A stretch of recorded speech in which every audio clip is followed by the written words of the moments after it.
Assalamualaikum warahmatullahi wabarakatuh. Halo sahabat TV 10. Salam jumpa kembali dari saya Carla Ratna, kembali hadir untuk Anda mewarnai hari-hari indah Anda bersama program Bincang Psikologi Anak dari TV 10. Carla kali ini tidak sendiri, bersama psikolog kita tentu saja ada Bunda Tarika Isnaning Tias, Magister Psikologi Psikolog. Halo Bunda. Halo. Sehat Bun? Alhamdulillah. Alhamdulillah. Kembali kali ini kita dari studio TV 10 ya Bun. Nah kita seperti biasa di Bincang Psikologi Anak bakalan ngobrol-ngobrol temanya tentang parenting atau pola asuh terhadap buah hati tercinta. Nah untuk ayah bunda yang di rumah ya Bun, kita buka juga kesempatan yang ingin menyampaikan keluh kesahnya, ceritanya ya.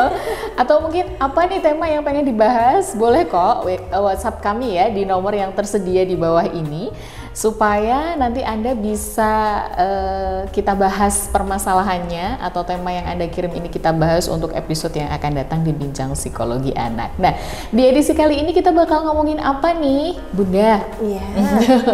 Yang sudah terbiasa menangani anak-anak ini ya, Bun ya. Anak-anak ini rentan stres nggak sih Bun? Nah itu dia yang akan kita bicarakan. Karena kalau bicara stres kadang-kadang kita itu berpendapat bahwa yang rentan stres itu adalah orang dewasa aja. Masa anak-anak stres? Kan gitu ya. Memang sih kalau dipikir tuh anak-anak belum cukup makan asam garam kehidupan. Masa sudah stres gitu? Kayaknya nggak punya problem gitu. Kita aja yang belum tahu ya. Iya betul sekali. Jadi bukan berarti dia nggak bisa stres ya Bun ya.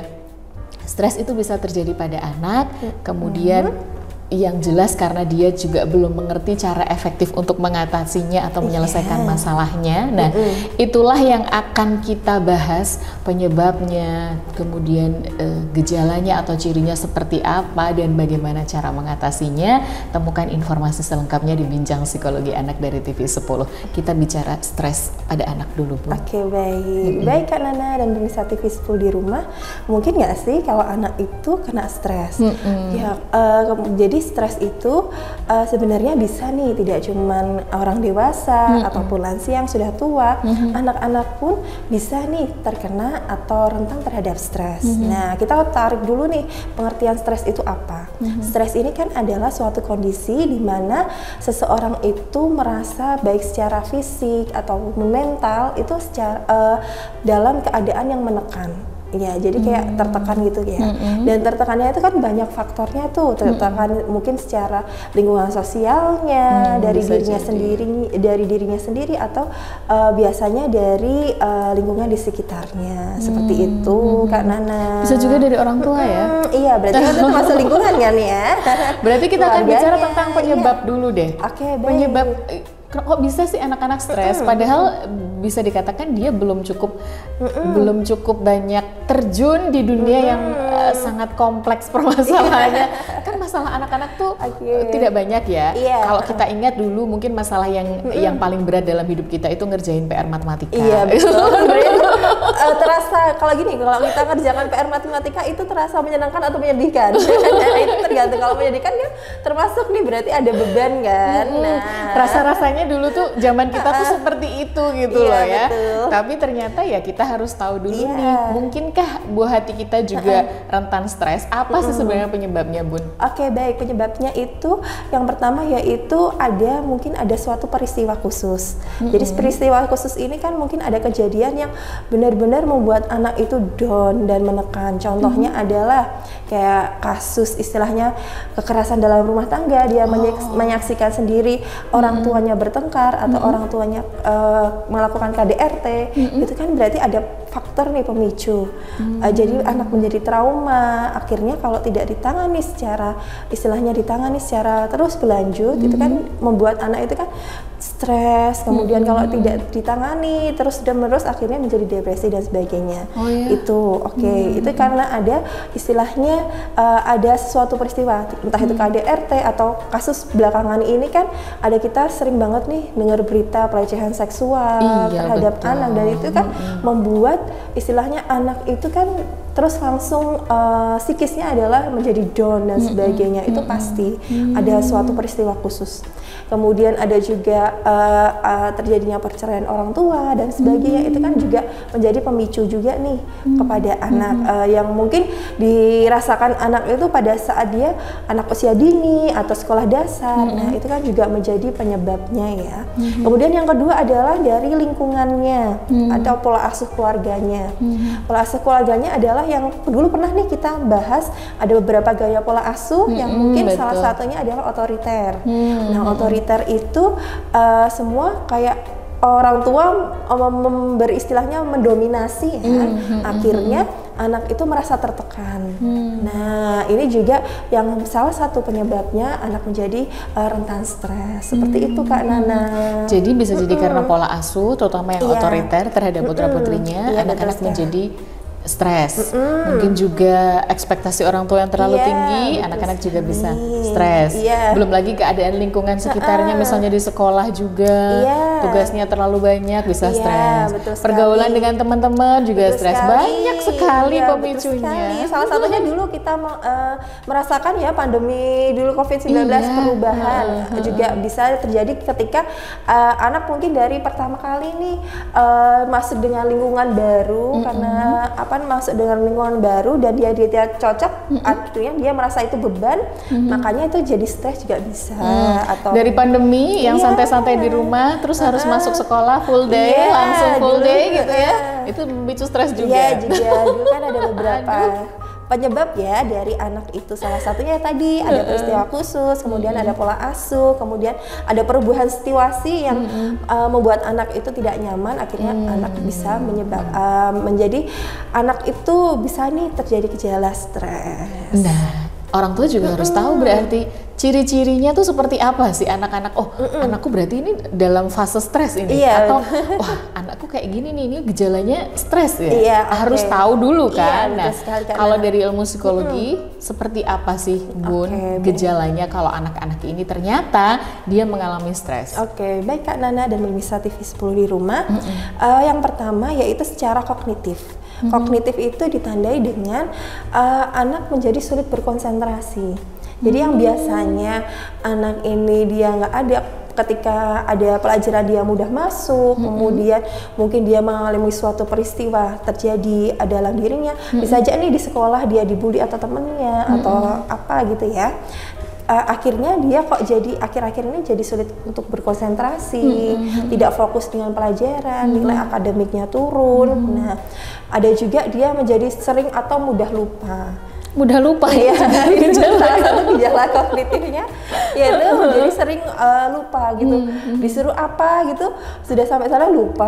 Tadi disuruh beli apa ya? Iya, mungkin saking menyuruhnya orang tuanya pakai ayo kamu ini terus dia saking ketakutannya kemudian jadi lupa. Kasihan ya gitu. Kemudian ya biasanya menjadi tidak fokus, yaitu tidak konsentrasi, itu secara kognitif. Kemudian secara emosi bisa ditandai dengan mudah marah. Ada yang biasanya anak itu mudah marah, jadi kok lebih sering menangis, kemudian sering marah-marah. Itu biasanya ciri-ciri secara emosionalnya seperti itu. Iya, jadi mudah menangis, mudah marah. Jadi kalau sensian gitu ya, ini juga orang tua harus aware ya. Jangan-jangan nih. Mungkin kayak gini ada perubahan yang terlihat secara emosi. Kemudian biasanya anak ini kok ceria banget ya, tapi kok tiba-tiba jadi pendiam. Iya, jadi pendiam, kok sering nangis, apa-apa sedikit kok jadi sekarang gampang nangis. Baperan ya. Gitu. Kemudian jadi sering kok marah-marah, semama nggak bisa sedikit kok dia langsung marah-marah, padahal sebelumnya anaknya tidak seperti itu. Ada secara perubahan emosional yang secara signifikan. Jadinya kesabarannya sampai cuman tinggal selembar tisu aja. Tisu ya Kak ya.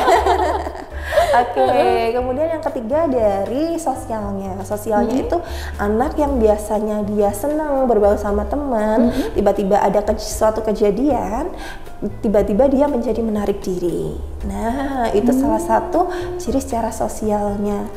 Jadi pemurung, jadi pendiam. senang menyendiri. Iya, senang menyendiri. Kemudian kayak tadi ya, ada suatu peristiwa yang mungkin kayak yang itu berat banget bagi dirinya, akhirnya dia jadi menarik diri. Nah, itu salah satunya. Jadi 3 itu jadi secara istilahnya apa namanya? Secara kognitif tadi sering lupa, kemudian sulit konsentrasi, emosi jadi mudah marah, jadi mudah menangis, sosialnya menarik diri, dan kemudian secara fisiknya juga jadi mudah terkena penyakit seperti itu. Jadi sering sakit.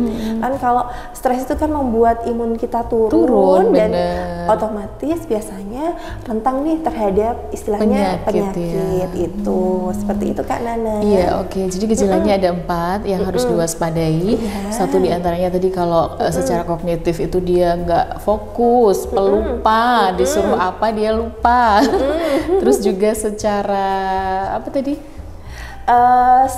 Sosialnya dia secara emosi dia gampang emosian, baperan, sensian.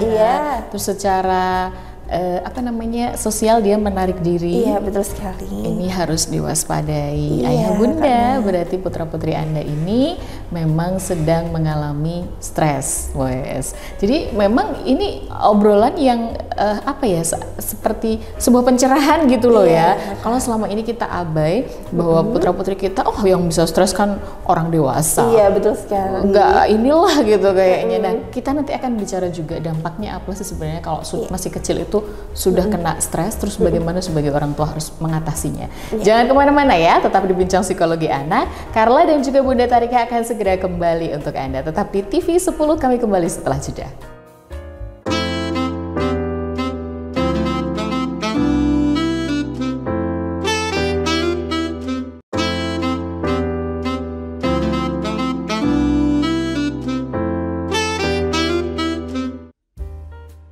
Anda masih bersama kami di Bincang Psikologi TV 10 bersama saya Carla Ratna dan juga psikolog kita Bunda Tarika.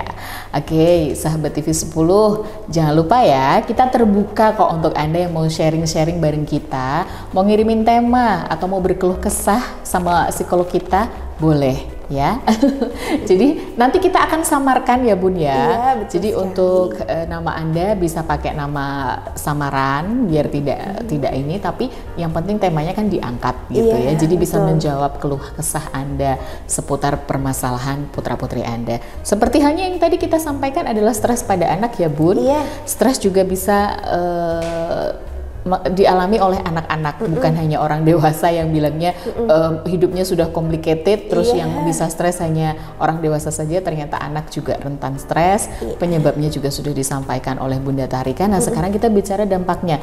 Kalau dari usia anak-anak aja udah mengalami stres, Bunda, dampaknya apa ini Bun? Yang paling ekstrim sekali ya. Betul sekali. Baik Kak Nana dan pemirsa TV 10 di rumah, dampaknya yaitu yang pertama, ketika tidak ditangani secara baik, maka yang terjadi adalah ketika stres itu kan stres nih menumpuk, akhirnya bisa jadi ini kedepannya adalah depresi. Wah, iya, itu jadi ketika tidak ditangani dengan baik, maka itu akan jadi depresi. Kemudian juga tadi ya, kalau ketika dia di sekolah nih ada masalah, penyebabnya dari sekolah. Ketika dia mengalami stres, kemudian tidak ditangani, otomatis satu, dia menjadi mogok sekolah bisa. Ya, seperti itu. Kemudian dia jadi menarik diri secara sosialnya. Jadi dia tidak bisa berinteraksi dengan orang lain. Nah, prestasi menurun. Prestasi menurun kan secara akademiknya. Kemudian secara sosial juga dia yang tadinya anak yang ceria, menjadi pemurung, bergaul, tiba-tiba menyendiri gitu ya. Otomatis kalau kedepannya tidak ditangani, otomatis kedepannya adalah dia jadi sulit untuk kembali percaya kepada orang lain, orang di sekitarnya dia kan. Jadi kita harus menyesuaikan lagi nih interaksi sosial, mengulangi lagi dari nol lagi. Nah, seperti itu. Kayak di SPBU mulai dari nol ya. Itu jadinya. Apalagi anak-anak ini kan belum bisa menyelesaikan masalahnya sendiri ya Bun. Sepertinya malah justru justru akan gampang lebih berat gitu efeknya. Nah, apa sih yang harus dilakukan sebagai orang tua, Bun, apabila menemukan putra-putrinya ini ternyata ada gejala stres? Oke, baik Kak Nana dan pemirsa TV 10 di rumah. Ketika kita tahu nih, yang penting yang pertama adalah pahami perubahan yang terjadi pada anak. Kan secara tadi ya, ketika anak itu mengalami stres, kan pasti ada perubahan istilahnya kita harus waspada nih, pahami dulu kok tiba-tiba anakku yang tadinya ceria kok menjadi murung. Itu satu, kita harus tahu, oh ini berarti ada something nih sama anak kita. Nah kemudian kita juga tadi berdasarkan gejala-gejala tadi gitu ya, kita kok ada perubahan yang terlalu signifikan, kemudian ada peristiwa terjadi, oh kita menyadari ternyata mungkin yang terjadi kayak, oh iya ya kemarin anakku habis dibully atau apa, kemudian kok jadi dia berubah, oh berarti kita harus aware nih, kita harus, ini anakku berarti mengalami istilahnya stres, kita harus istilahnya langkah yang kedua adalah setelah kita pahami adalah apa yang harus kita lakukan. Yang pertama yaitu tanyakan dulu, validasi dulu perasaannya. Adik kok akhir-akhir ini mama lihat kok ini ya lebih sering nangis, kemudian lebih sering menyendiri. Apa adik ada yang dirasakan? Apa adik lagi sedih? Nah kita validasi perasaan. Oh, divalidasi dulu. Apa yang dia rasakan ya? Iya betul. Kemudian kalau tadi dari penyebabnya dari pola asuhnya juga, perbaiki yang pertama yaitu komunikasinya. Jadi yang mungkin tadi ketika otoriter, oh kita sudah sadari nggak apa-apa kemarin kita melakukan itu, kita kemudian sadari, oh ternyata anakku kalau dikasih suasana yang menekan gini, pola asuh yang seperti ini kayaknya kok nggak ini ya, malah jadi semakin dia nggak nyaman, semakin jauh sama kita. Nah itu kita menyadari, oke, kita sadari dulu. Kemudian yang kedua adalah perbaiki hubungan komunikasinya dulu dengan tadi validasi perasaannya. Kemudian membuat nyaman anak dulu. Kalau kemarin komunikasinya nggak baik, kita tanyakan dulu, adik kok akhir-akhir ini kayak tadi itu ya, kayak validasi perasaan, akhir-akhir ini kok sering murung, kenapa? Tanya aja seperti itu. Itu kemudian kalau tidak bisa menggali dari anaknya, kita bisa menggali kemudian kalau itu terjadinya di sekolah, kita tanyakan gurunya. Apa sih yang terjadi dengan anakku, kok ada perubahan dari emosinya, ada sosialnya, kemudian kita tanyakan. Kalau memang kita sudah nih dalam, kok ditanya anaknya nggak bisa, di orang gurunya kok sudah kita berkutat hanya di situ, tidak ketemu ini solusinya gimana, kita bisa tanya dengan ahlinya. Jadi kapankah harus ke psikolog ketika anak sendiri tidak mau atau tidak bisa menyampaikan apa yang dirasakannya, gitu. Penyebabnya juga dia sendiri juga belum belum bisa memvalidasi juga perasaannya. Itu berarti saatnya saatnya orang tua membawa ke psikolog ya. Iya betul. Jadi saatnya ini yang perlu dipahami ya Bun, selama ini tuh orang tua tuh berpikir kalau membawa anak ke psikolog, apalagi dengan problem yang dihadapi anak, orang tuanya sendiri nggak tahu gitu, itu kadang ada yang malu, ada yang sungkan. Nah, lewat tayangan ini kita ingin mengedukasi orang tua bahwa membawa putra-putri ke psikolog itu bukan aib, ya Bun. Ke psikolog itu bukan aib loh, bener. Jadi nggak harus juga sebelumnya ada masalah juga enggak ya, karena kalau di psikolog itu kan ada berbagai ya, kita tahu minat bakatnya anak, kemudian mungkin ini dalam pembahasan yang ini ketika memang sudah anak itu kok kita sebagai orang tua kok kayak kesulitan ya untuk berkomunikasi dengan anak, oke baik, mending kita libatkan pihak ketiga untuk kayak memediasi atau membantu nih dua belah pihak untuk bisa saling terbuka. Mungkin apalagi tahu ilmunya ya. Betul sekali. Mungkin sebenarnya anak ini sedang bermasalah nih dengan orang tua atau tidak nyaman dengan orang tua, akhirnya dia tidak terbuka. Makanya kita butuh nih ada orang ketiga untuk sama-sama nih biar anak dengan orang tua itu bisa saling terbuka, saling mengungkapkan, anaknya bisa mengungkapkan dengan nyaman, orang tuanya bisa mengungkapkan dengan nyaman, dan kita bisa ketemu ke titik solusinya. Oh, ternyata selama ini komunikasi nih yang harus kita perbaiki. Oke, biasanya di sekolah itu ada sarannya harus seperti apa, kemudian bagaimana perlu terapi apa kan seperti itu ya psikolog biasanya. Belum caranya kemarin kok ternyata anak ini tuh kayak mau saking mungkin dari pola asuh yang terlalu otoriter mau mengungkapkan pendapatnya ke orang tua dia takut berani. Nah jadi kan orang tua iya ternyata jadi bisa saling introspeksi malahan ya sebagai orang tua juga ya. Jadi perlunya ke psikolog. Jadi sekali lagi kita tekankan bahwa ke psikolog itu bukan aib ya Bun. Tidak selalu kok ada masalah karena ke psikolog itu bisa juga untuk cek bakat dan minat biar nanti nggak salah mengarahkan ya Bun ya. Betul sekali.